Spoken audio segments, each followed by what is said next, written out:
The Cooper Flagg game has arrived as the Mavs beat the Clippers. I'm going to tell you why Kawhi Leonard is the best comp for Cooper Flagg's career on today's Locked On Mavs.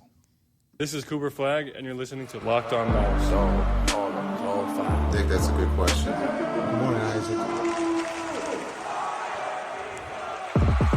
are Locked On Mavs, your daily Dallas Mavericks podcast. Part of the Locked On Podcast Network. Still can't leave. Your team every day. I'm going to give a city like back.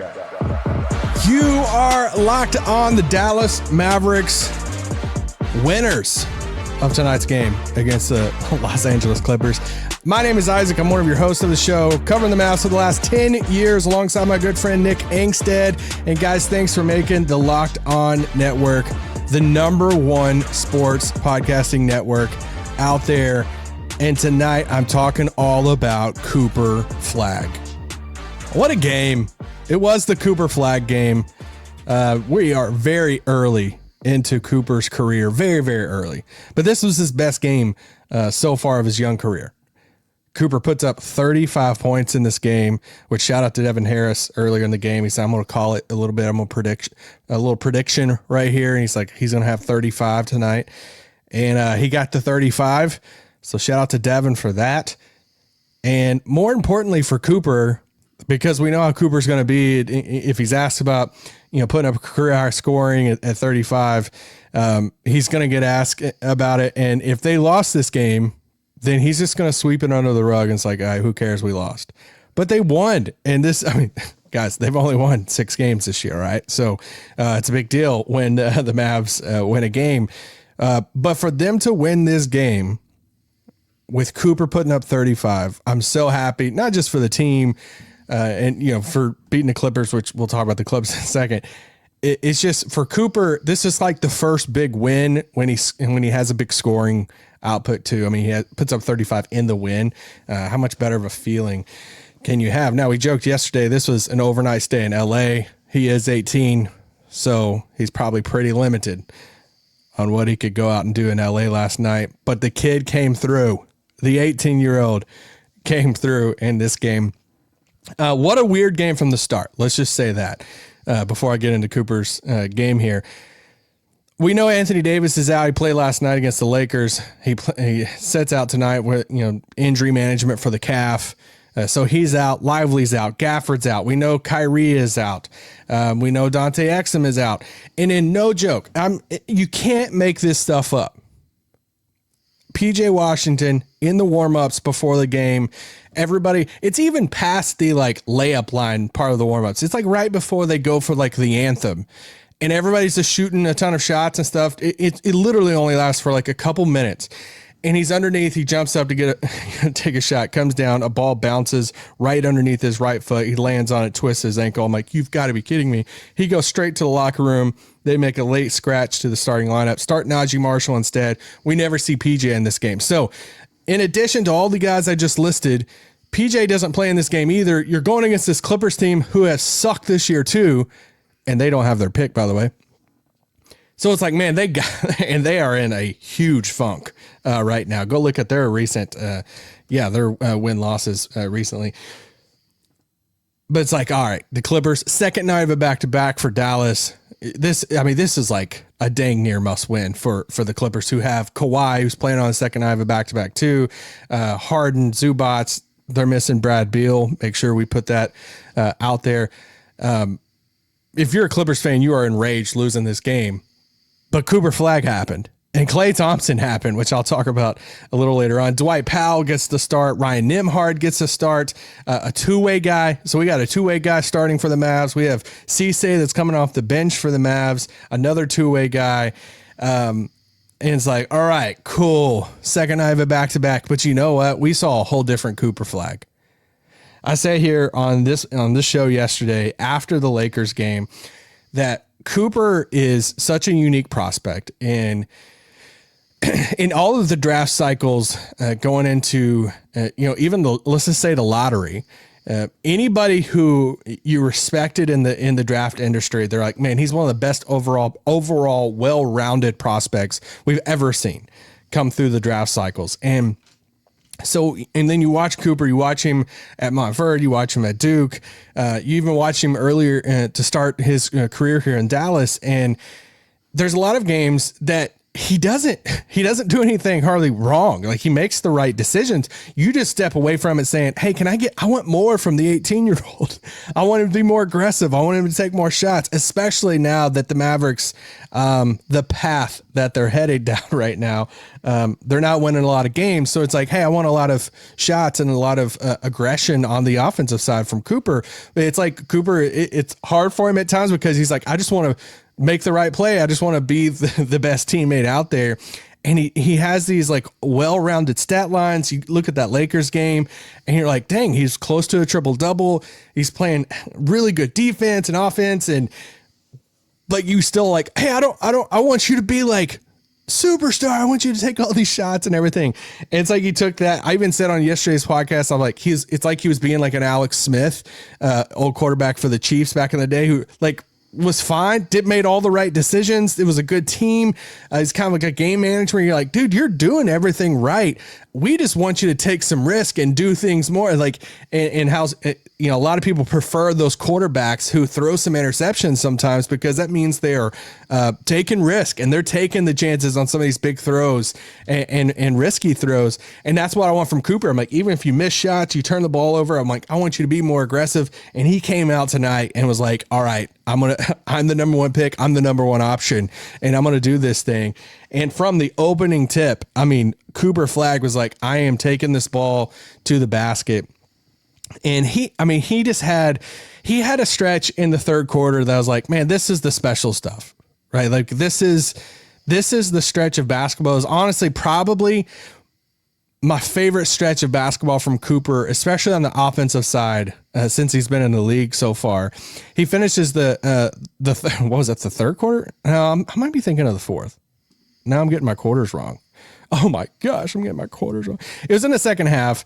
And because Cooper had some plays, man. He had the poster on Zubats. He drives the lane, left-handed, goes up, and it's just like, a lot of people don't, especially right-handed guys, you're driving with your left hand and then you're going to go up fading to your left to dunk on somebody with two hands. A lot of times it's the righties driving right, to the basket, and then they can cock the ball back, or then they're dunking, they're kind of using the left arm to kind of hold off the defender, legal or illegal. And then they yam it with the right hand. He's going the opposite direction, lefty, two hand, fading, dunks on Zubats, just an incredible poster dunk to add to his early collection already. One of my favorite plays of the game, though.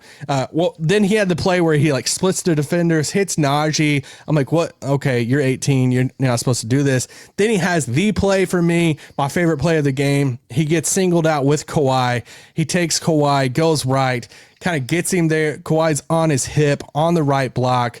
Does just impeccable footwork. All right. And just the footwork, the fake up, and then does like a double fake, like fade away, pump fake up underneath, bucket on Kawhi. It's like, all right, let's do this. Like, you got Kawhi on you, which I think is one of the better comps. And in the second segment, I want to talk about the comp of Kawhi for Cooper Flagg. But Cooper finishes, like I said earlier, he finishes with 35 points in this game.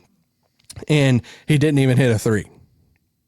He put up 35 and didn't hit a three. Like, make sure you register that. I mean, he plays 37 minutes.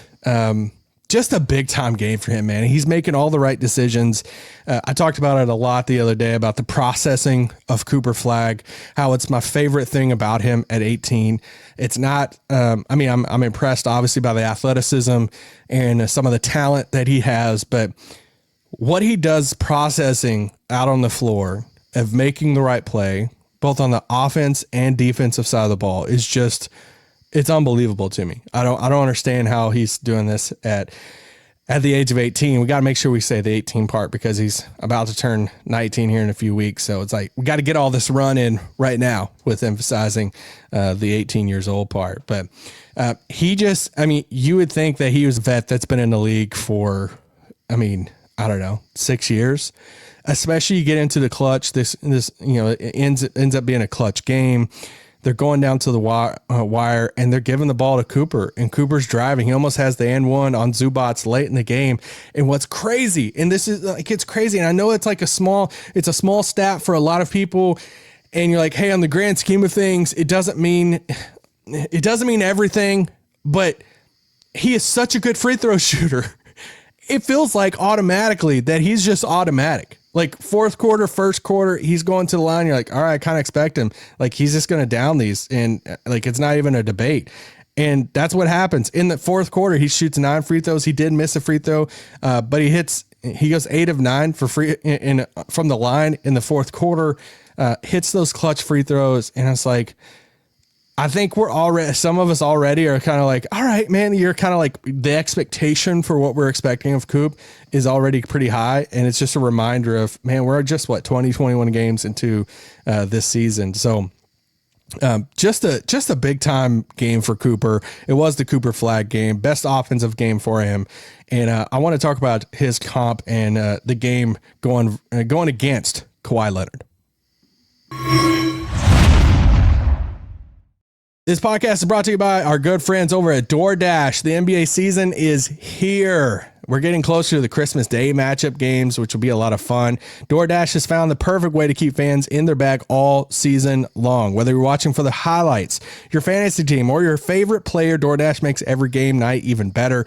DoorDash is the official on-demand delivery platform of the NBA. They're celebrating with something called the Bag Drop.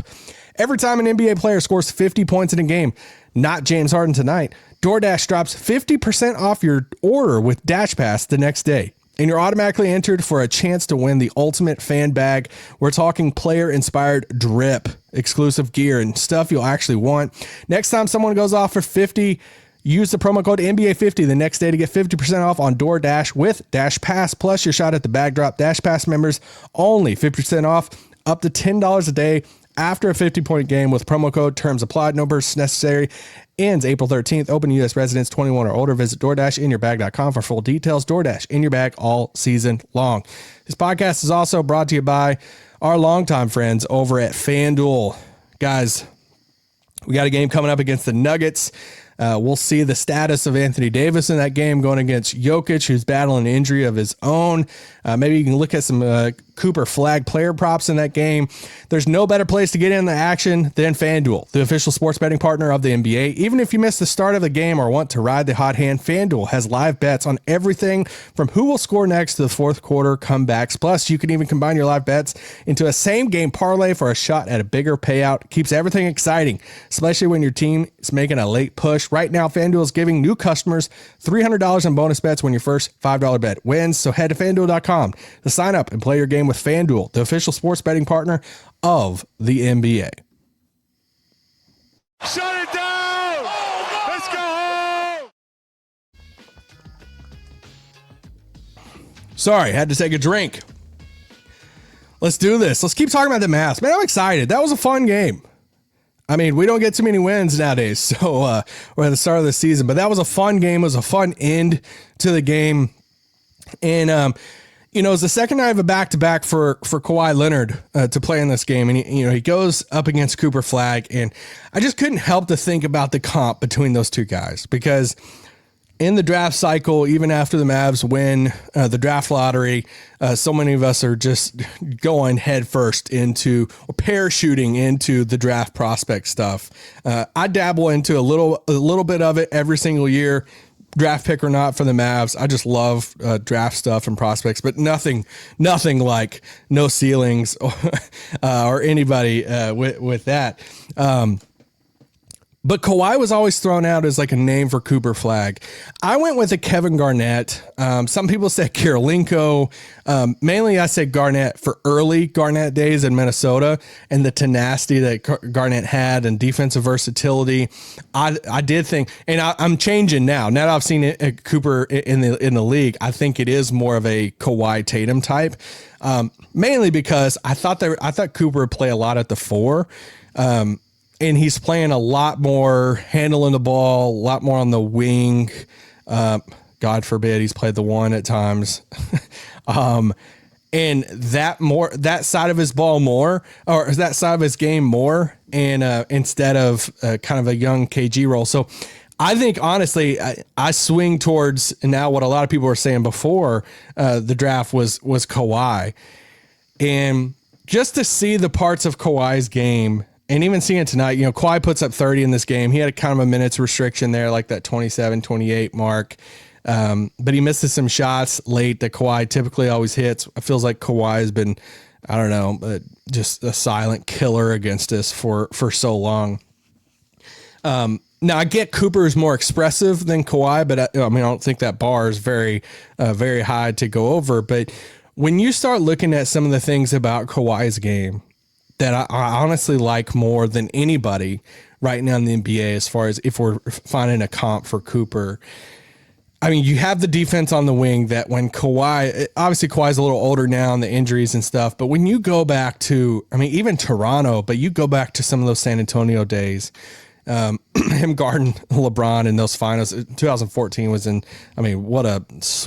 what a mopping of the floor with the team that those Spurs did. But to see Kawhi at that young age and to see what he kind of evolved into, such a good defender that I think Cooper is already such a good defender. Is he on Kawhi's level as far as perimeter defense? No, but I think that's the mold he will go down as far as a wing defender. I even joked, I was like, Kawhi's boring for a lot of the casuals out there. That Kawhi is going to, for years, he put up his stats. He made big shots when it mattered. He performed on the biggest stage when it came to playoffs and all that. And he was a killer then, but he wasn't like the sexy highlight guy all the time. And I think that's a role that Cooper will play. We've even seen at times this year already. It's where people want to diminish Cooper's impact on a game or the long-term outlook of what Cooper's career is going to be.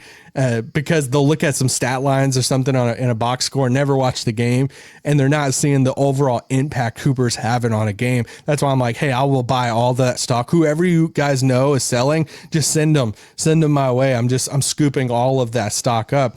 And it reminds me a lot of Kawhi of man, yeah, he's boring to a lot of people, but man, he's a winner. And he impacts the game. He hits big shots. He has the offense. And I'll put this down too, is he can play point guard, but he's not going to play it all game. Like you see, even back to some of those good playoff days for Kawhi, even times tonight, Kawhi's not running the point. He's best when he's not the point guard for the team. But when it comes to the clutch moments, they're going to give the ball to Kawhi or even let him bring the ball down the floor. And it's all right, you initiate the offense. Let's get the offense going right now. This is your time. That's where it's going to come into play for Cooper. That's when I'm okay with it with Cooper instead of from the opening tip.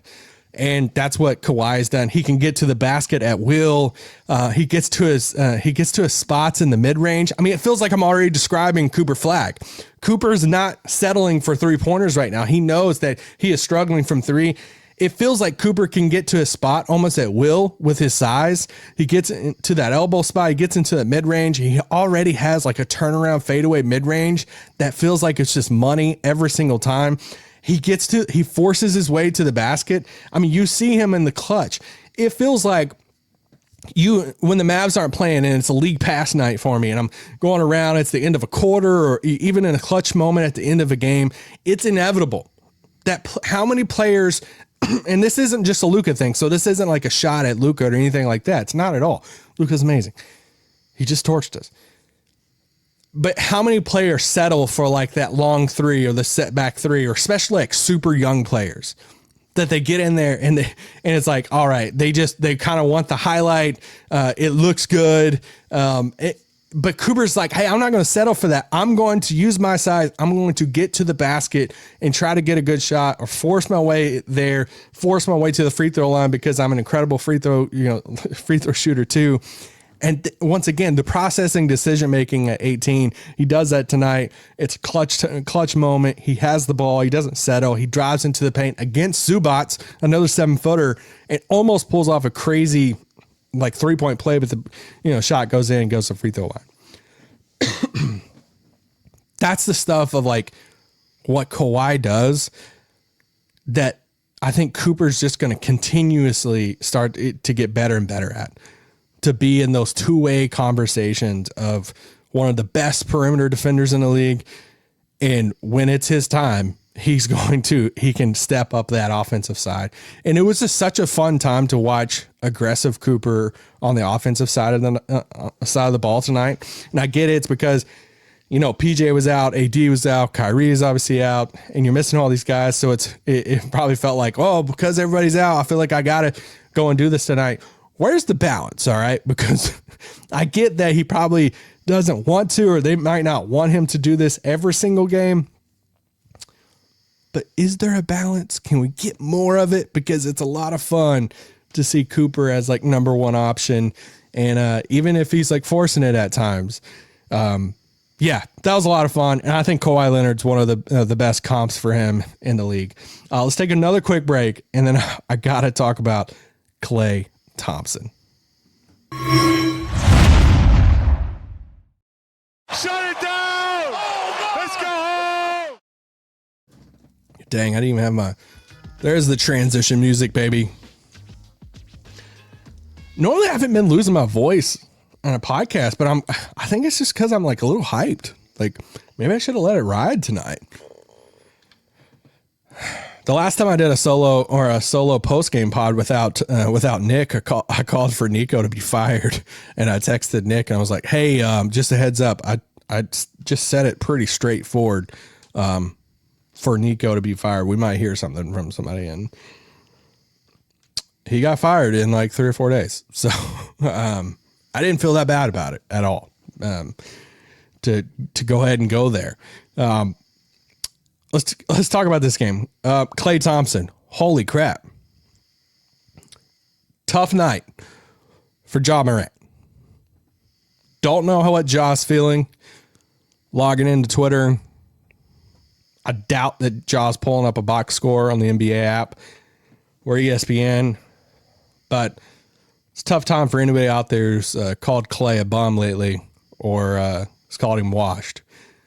Because Klay put up 17 points in the fourth quarter, hits 4 threes. A couple of those threes he had no business taking, but he did, and he's drained them. Nothing but net.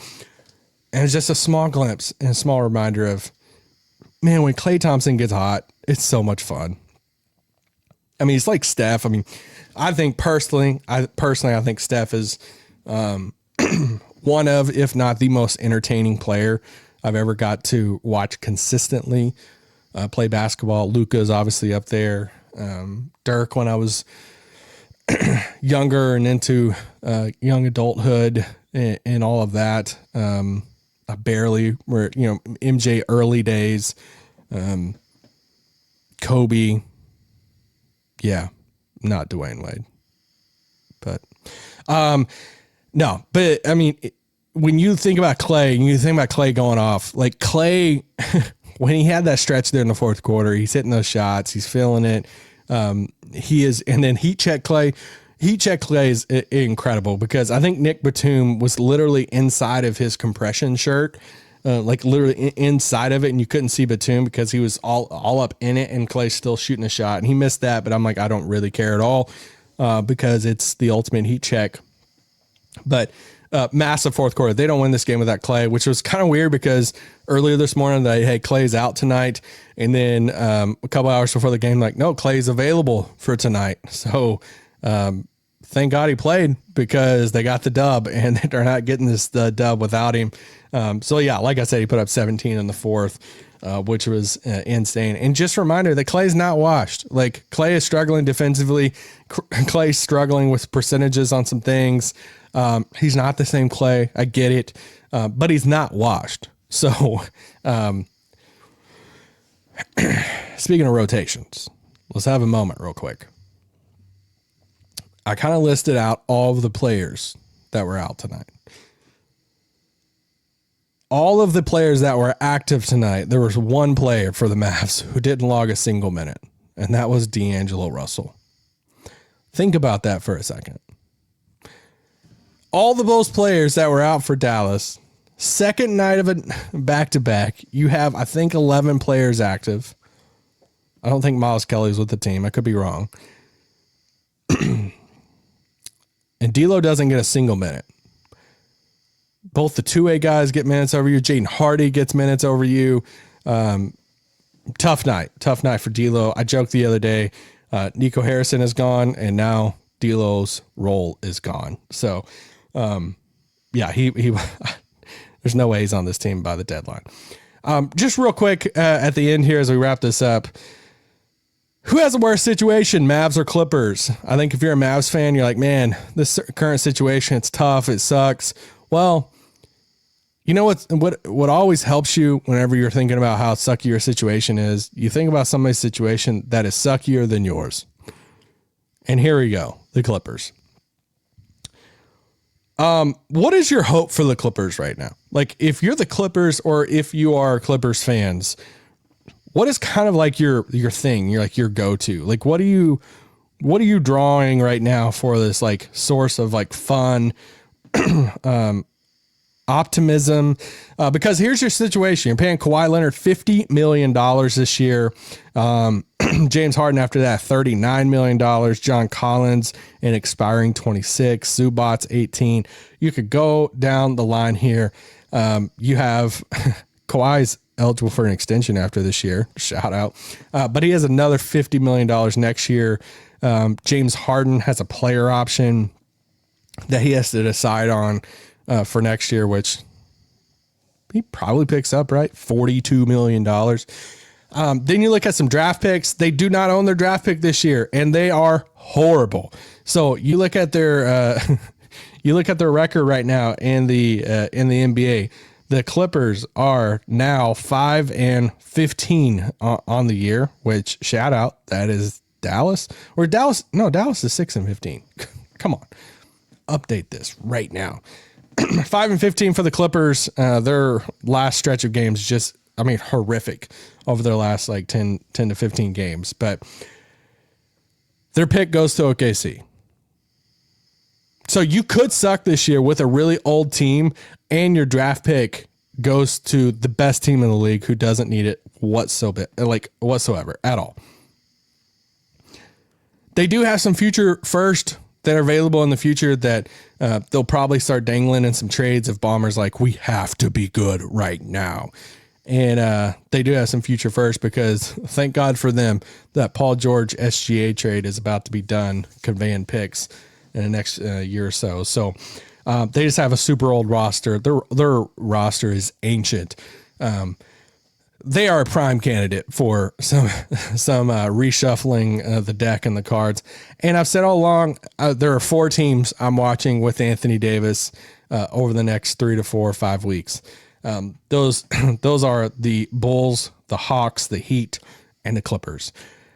Clippers are a prime team of, hey, I don't like any of the pieces that were probably coming back, but if you told me that Ballmer said, hey, give them two or three picks, give them how many ever picks that we can possibly give them, pick swaps, they're a team that I think would be desperate enough that would look at it and say, hey. And for Dallas, it would be tough because you're probably not getting a player back that you like for the future. You would just have to sell it on, hey, we're getting off the contract and picks. I don't love that, but the Clippers are a desperate team. They don't have their pick. They're committed to all these old contracts. They're going to have to go swinging for some trades out there, whether it's AD or someone else. So I like the trade packages personally better from like a Chicago, a potential Hawks one. There's a couple, young players on Miami. That's fun. But anytime you talk about AD trades, it's always fun because you have a group of people that's yelling at you saying, holy crap, you're so underselling AD. We would get so much more back. Why would we even trade him if we're going to get that? Then you have another crowd that's like yelling at you on this side saying, what are you even doing fake trades for? You can't even trade him. He has no value. And it's like, dude, I'm just having fun with it. All right. I'm just creating some content. All right. Just make sure you comment and like it as you argue and tell me how dumb I am. But there's that. The Mavs get a win. They get their 6th win of the year and they beat the Clippers on the second night of a back-to-back. I'll be back tomorrow night. Nick is traveling, so he couldn't be Nick and Slightly traveling, so they couldn't be on the post game pod. So sorry, I couldn't live up to the post game prodigy and the normal post game routine. But I got you covered for this weekend pod. Be back tomorrow night, And then we got the Denver game on Monday night, which should be a fun one.